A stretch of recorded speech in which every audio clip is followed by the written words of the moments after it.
guys. Today we're going to start reading the first chapter of The Outsiders. So I've shared with you a PDF link for the novel for you to follow along with each of the chapters. So if you could have that opened up along with your chapter 1 character chart that was shared with you as well on Google Classroom, we will go ahead and begin. So have your novel ready, your PDF, and your character chart. That's what I'm displaying to you right now. For the character chart, we're going to be stopping at different parts to add details about each of these characters, their physical descriptions, as well as their personalities or habits. Chapter 1, The Outsiders by S.E. Hinton.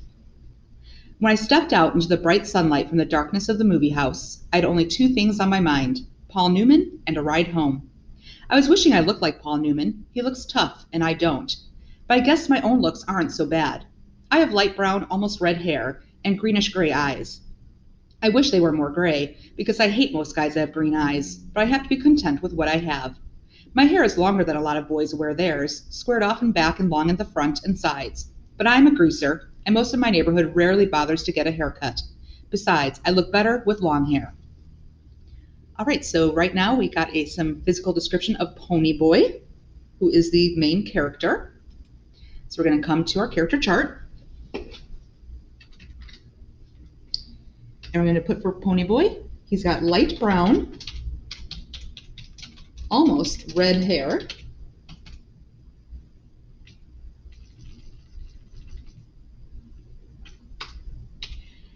And they said he has greenish gray eyes.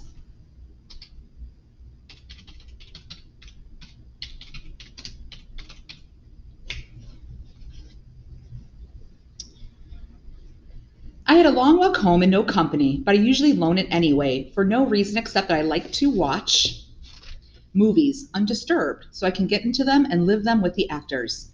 When I see a movie with someone, it's kind of uncomfortable, like having someone read your book over your shoulder. I'm different that way. I mean, my second oldest brother, Soda, who is 16 going on 17, never cracks a book at all. And my oldest brother, Daryl, who we call Derry, works too long and hard to be interested in a story or drawing a picture, so I'm not like them. And nobody in our gang digs movies and books the way I do. For a while there, I thought I was the only person in the world that did. So I loaned it. And we know loaned it means doing things on your own by yourself. All right, so we found out more about Pony Boy here with his personality. We have found out that Pony Boy likes books and movies.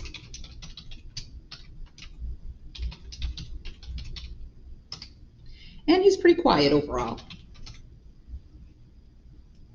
And we also learned his brother Soda Pop is 16 years old. And another thing we learned about Soda Pop was that he does not like to read. He never reads, as a matter of fact.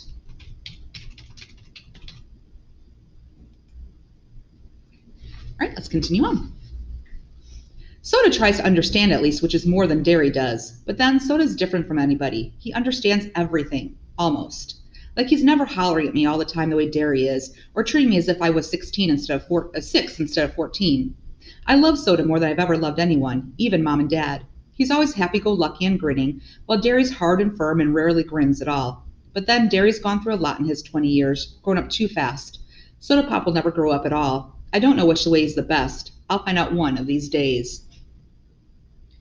All right, so another thing about Soda Pop, he never reads. However, he is always happy.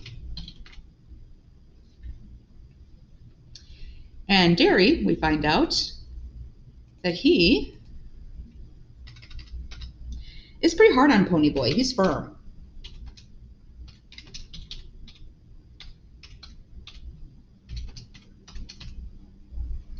We also learned that Derry is 20 years old.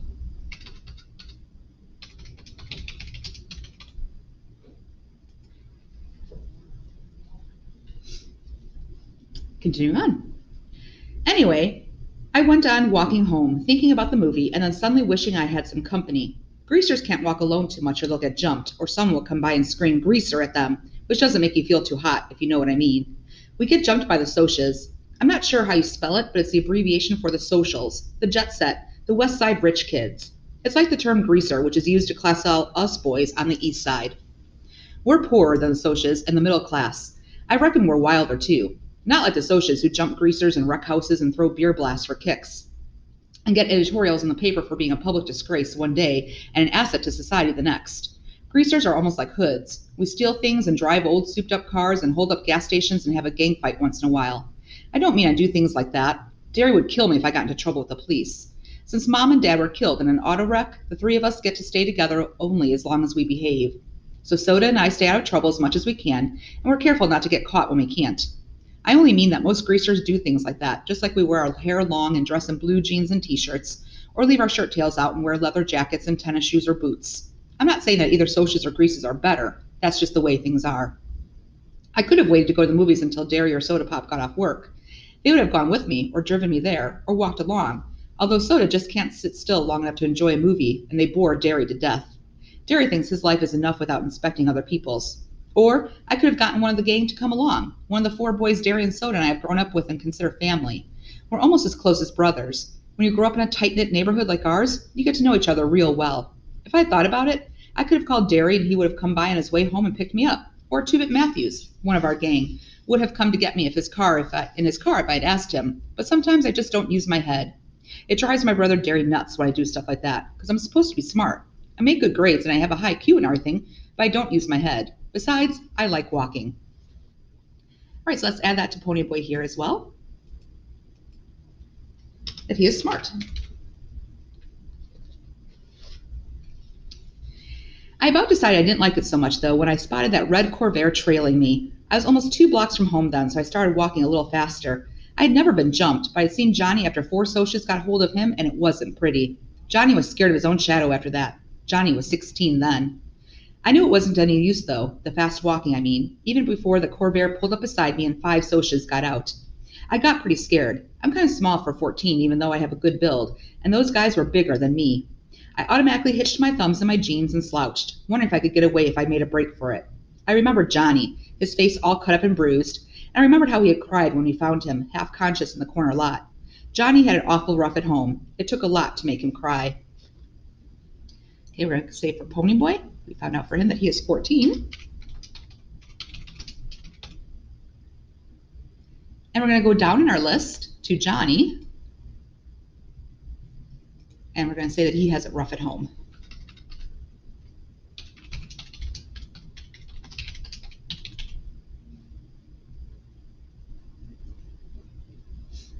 Okay. I was sweating something fierce, although I was cold. I could feel my palms getting clammy and the perspiration running down my back. I get like that when I'm real scared. I glanced around for a pop bottle or a stick or something. Steve Randall, Soda's best buddy, had once held off 4 guys with a busted pop bottle, but there's nothing. So I stood there like a bump in a log while they surrounded me. I don't use my head. They walked around slowly, silently, smiling. Okay, so for Steve Randall, I'm going to go ahead and type there that he is Soda's best friend.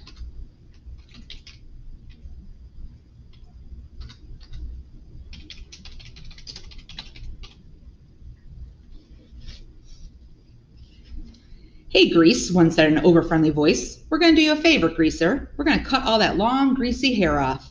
He had on a Madras shirt. I can still see it. Blue Madras. One of them laughed, then cussed me out in a low voice. I couldn't think of anything to say. There just isn't a whole lot you can say while waiting to get mugged, so I kept my mouth shut. Need a haircut, Greaser? The medium-sized blonde pulled a knife out of his back pocket and flipped the blade open. I finally thought of something to say. No. I was backing up away from that knife. Of course I backed right into one of them. They had me down in a second.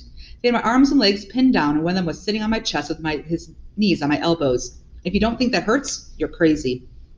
I could smell English leather, shaving lotion, and stale tobacco, and I wondered foolishly if I would suffocate before they did anything. I was scared so bad I was wishing I would.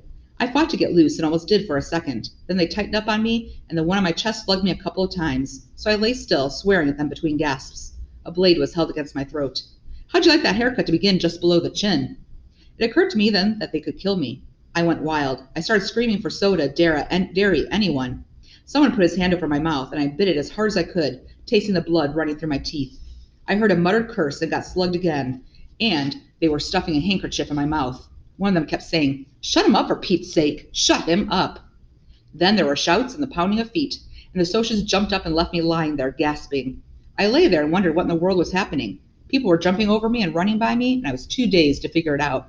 Then someone had me under the armpits and was hauling me to my feet. It was Derry. "Are you all right, pony boy?" He was shaking me, and I wished he'd stop. I was dizzy enough anyway. I could tell it was Derry, though, partly because of the voice and partly because Derry's always rough with me without meaning to be. "I'm okay. Quit shaking me, Derry. I'm okay."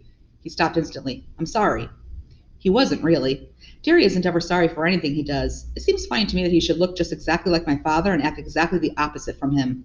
My father was only 40 when he died, and he looked 25, and a lot of people thought Derry and Dad were brothers instead of father and son. But they only looked alike. My father was never rough with anyone without meaning to be. Derry is 6 feet 2 and broad-shouldered and muscular. He has dark brown hair that kicks out in front and a slight cowlick in the back, just like Dad's. But Derry's eyes are his own. He's got eyes that are like two pieces of pale blue-green ice. They've got a determined set to them, like the rest of him. He looks older than 20, tough, cool, and smart. He would be real handsome if his eyes weren't so cold. He doesn't understand anything that's not plain, hard fact, but he uses his head. All right, so here we got a bunch of information about Derry. So we're going to come back to Derry. And we found out that Derry is 6 foot 2.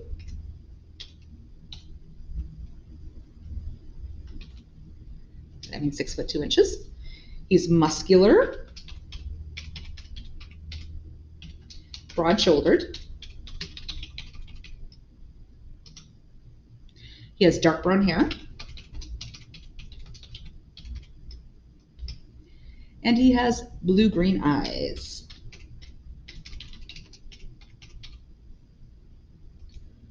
We also learned about him that he understands plain, hard facts.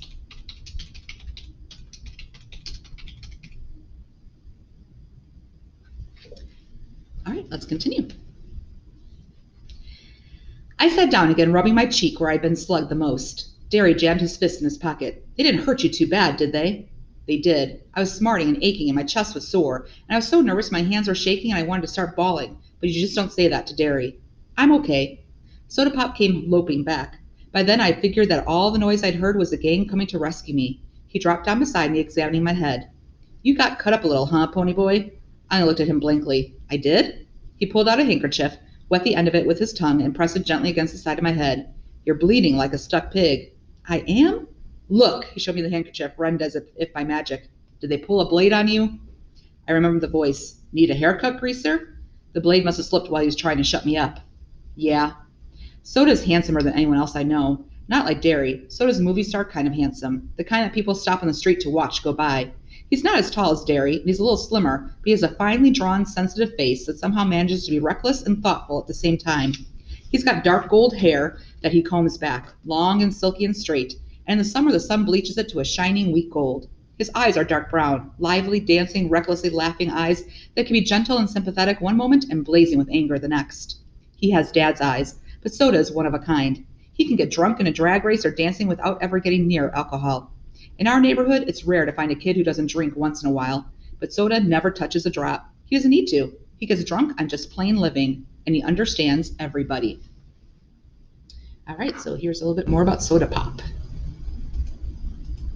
So Soda Pop, as movie star looks. He has dark gold hair and blue-green eyes.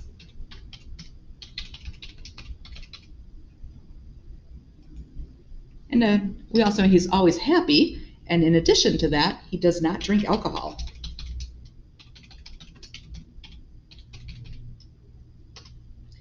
And he understands everyone. Just kind of a happy-go-lucky kind of guy.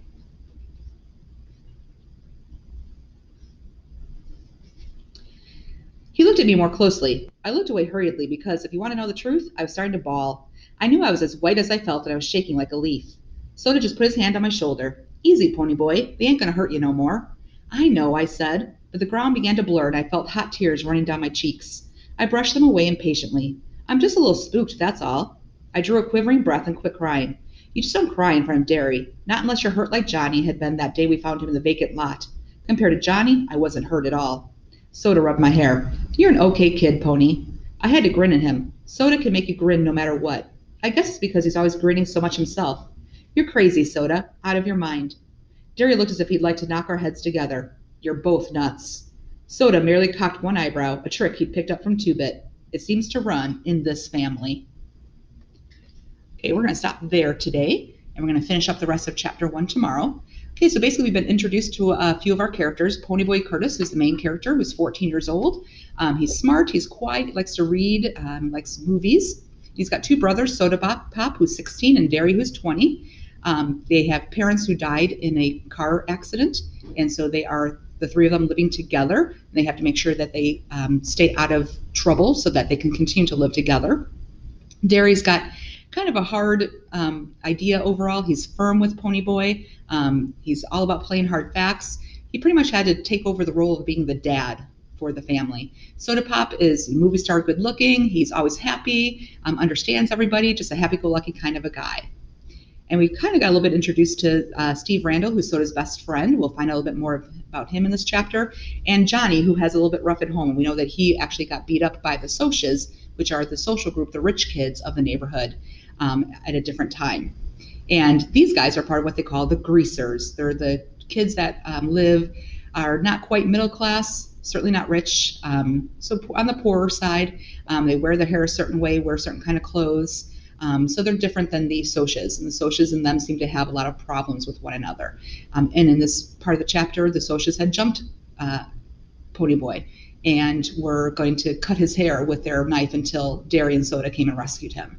All right, we will continue with this character chart tomorrow. Be sure you have everything typed in, and I will see you guys tomorrow. Have a great day.